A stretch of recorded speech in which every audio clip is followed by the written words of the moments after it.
ग्वादर में मुसाफिर वैन पर दहशतगर्दों का हमला, 6 लोग जाँ बहक। एक का ताल्लुक शेखपुरा से। जाहिद असगर बच्चों के साथ ईद मनाने घर आ रहे थे। बच्चों के लिए रोजी कमा के वो वापस आ रहे थे। उन्होंने कहा था मैंने ईद बच्चों के साथ करनी है। उनके इंतजार में बैठी हैं, अभी तक वो मेरे तक नहीं पहुँचे हैं। मुझे ये बताएं कि ये वाक़या जब पेश आया आपको कैसे पता चला? आखिरी दफ़ा आपकी उनके साथ क्या बातचीत हुई? जी बुध वाले दिन उन्होंने सुबह फर्स्ट टाइम इन्होंने बॉर्डर क्रॉस कर लिया था 11-12 बजे। उसके बाद 5 बजे की वो गाड़ी पे रवाना हुए थे कराची के लिए। ठीक है। ग्वादर से कराची की तरफ सफ़र कर रहे थे जी। उसके बाद फिर 8 बजे मेरी बात हुई है। रात 8 बजे, सुबह 8 बजे? रात के 8 बजे। उन्होंने कहा है कि हम कराची की तरफ जा रहे हैं, इंशाल्लाह हम सुबह पहुंच जाएंगे। फिर उसके बाद रात 11-12 बजे तक मैं कॉल करती रही हूँ, मेरी कॉल उन्होंने पिक नहीं की थी। सुबह फिर मैंने जब कॉल किया तो फिर उन्होंने वो एक लड़के ने उठाई है। उन्होंने कहा है कि वो आप कौन है? मैंने कहा मैं उनकी वाइफ हूँ। फिर उन्होंने कहा है कि आप किसी आदमी से बात करवाएं। मैंने फिर भाई से बात करवाई है उनकी। मुझे तो उन्होंने यही कहा था कि आपके हस्बैंड का ना एक्सीडेंट हुआ है। फिर सारी बात मेरे भाई को उन्होंने बताई थी कि उनका मर्डर हो गया, दहशतगर्दों ने उन्होंने बेदर्दी से उनको मार दिया है। क्या पता चला है, क्या मालूम पड़ा है, क्या कसूर था उनका, क्या किया उन्होंने, क्यों ऐसा वाक़या पेश आया? बच्चों के लिए रोजी कमा के वो वापस आ रहे थे, ये उनकी गलती थी। महाना कितनी आमदन थी? उनके कितने बच्चे हैं? घर में कितने अफराद हैं टोटल? एक बेटा और 4 बेटियां हैं। घर के वाहिद कफील थे वो? जी। कितने अरसे से वो मुकीम थे और बच्चों को मिलने के लिए, ईद के लिए मिलने के लिए आ रहे थे? जी 2 माह के बाद आ रहे थे। अब उन्होंने कहा था मैंने ईद बच्चों के साथ करनी है। उन्होंने कहा नहीं मेरे बच्चे हैं, मेरा एक बेटा है, उसकी ख्वाहिश होती है कि मैं अपने पापा के साथ ईद करूं। उन्होंने कहा आपने बच्चों को नहीं बताना, मैंने आके सरप्राइज़ दूंगा। मैंने बच्चों को नहीं बताया था कि आपके पापा आ रहे हैं। लेकिन जब वो रात को बुध वाले दिन रात को ये मसला पेश आया, सुबह मुझे पता चला है, तब से बस फिर बच्चों को भी पता चल गया कि हमारे पापा को क्या हुआ है। तो अपील मेरी यही है कि जो हमारे साथ ज़्यादती हुई है इसका बदला लें। हुकूमत से अपील यही है कि वो इनसे बदला लें। जैसे हमारा घर उजड़े, नेक्स्ट टाइम ऐसे किसी का घर ना उजड़े। जैसे हमारे साथ ज़्यादती हुई है मेरे जाहिद के साथ, वैसे किसी के साथ ज़्यादती ना हो। बच्चों को मिलने के लिए ईद के लिए घर आ रहे थे यकीनन, तो इस कितने अरसे बाद घर आते थे वापस? महीने बाद, 2 महीने बाद चक्कर लगाते थे? जी महीने बाद भी आते थे, 2 माह बाद भी आते थे। बच्चों के लिए उन्होंने शॉपिंग उधर से की है काफ़ी ज़्यादा। बच्चों के लिए चॉकलेट वगैरह ये वो सब कुछ जो होता है वो सब कुछ लिया है। कपड़े उन्होंने कहा था मैं आऊँगा, फिर मैंने आके कपड़े लेने हैं संडे वाले दिन, वो भी हमने शॉपिंग करनी थी। तो यह मसला पेश आ गया हमारे साथ। क्या मुतालबा करेंगे हुकूमत से? क्या चाहते हैं इन दहशतगर्दों से निपटा जाए हुकूमत की जानिब से?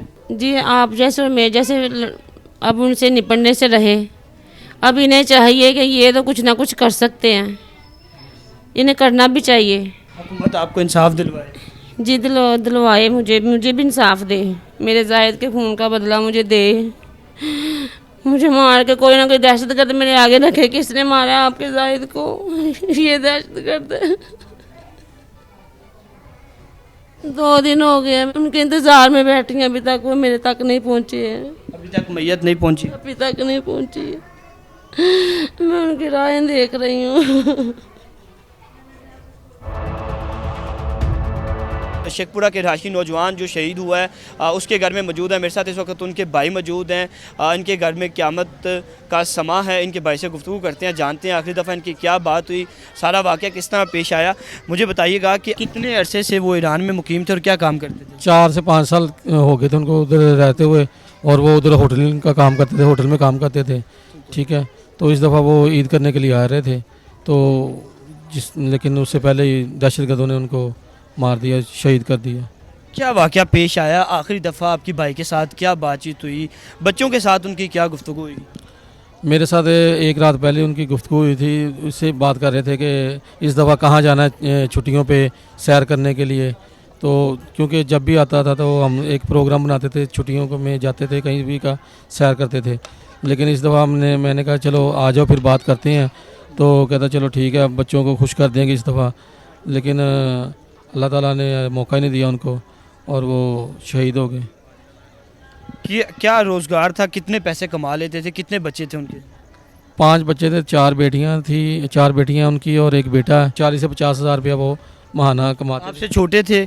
जॉइंट फैमिली आपकी या अलग-अलग फैमिलीज हैं? थे। मुझसे छोटे थे और अलग-अलग हम सब रहते हैं, लेकिन वो भी किराए पे रहते हैं, हम भी किराए पे रहते हैं। तो बस अल्लाह ताला गुज़र बसर कर रहा है। बच्चों की अच्छे मुस्तकबिल के लिए वो बच्चों से दूर वहाँ पे मुकीम थे, घर वापस आ रहे थे बच्चों से ईद बच्चों के साथ इकट्ठे गुजारने के लिए, तो ये वाक़या पेश आ गया। वाक़े की इत्तला कैसे मिली, क्या मालूम हुआ, कैसे शहीद कर दिया गया उन्हें? वाक़े की इत्तला इस तरह मिली कि मुझे उनकी जो मेरी भाभी हैं उन्होंने फ़ोन किया कि वो फ़ोन नहीं उठा रहे और कोई आदमी फ़ोन उठा रहा, तो वो कहता किसी आदमी से बात कराएं। तो मैंने जब फ़ोन किया तो उन्होंने कहा जी रेंजर वाले बात कर रहे हैं, तो इस तरह आपके ना भाई की डेथ हो गई है। फिर उस वक्त समझ नहीं आ रही थी कि क्या करूं। फिर मैंने उनके मोबाइल पे कॉल की तो उधर से भी उसी भाई ने फ़ोन उठाया। उन्होंने कहा जी ये वाकई ऐसा मसला हो गया। तो उसके बाद हमें समझ नहीं आ रही थी कि क्या करें।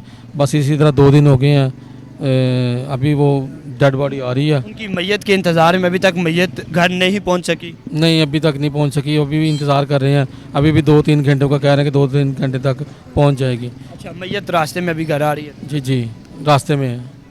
ठीक है, मुझे ये बताएं कि क्या पेशगी इत्तलाआत क्या थी? किसी ऐनी शाह जो आपके भाई के साथ मौजूद थे, उनके कोई दोस्त जो उनके साथ मुसाफिर था, किसी से बात हुई कि ये वाक़या कैसे पेश आया है?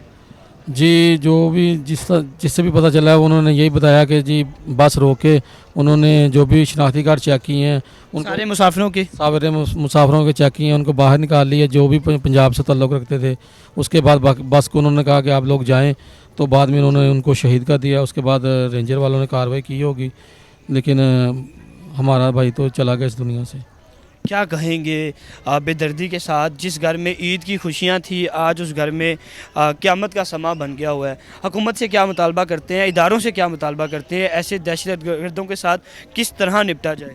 मेरा हुकूमत और इदारों से एक ही मुतालबा है कि इनको इससे ज़्यादा बुरे तरीके से जहन्नम हासिल किया जाए, ताकि इबरत का निशान बनाया जाए, ताकि वो आइंदा इस तरह के वाक़यात कभी ना कर सकें और ना ऐसे वाक़यात होने चाहिए।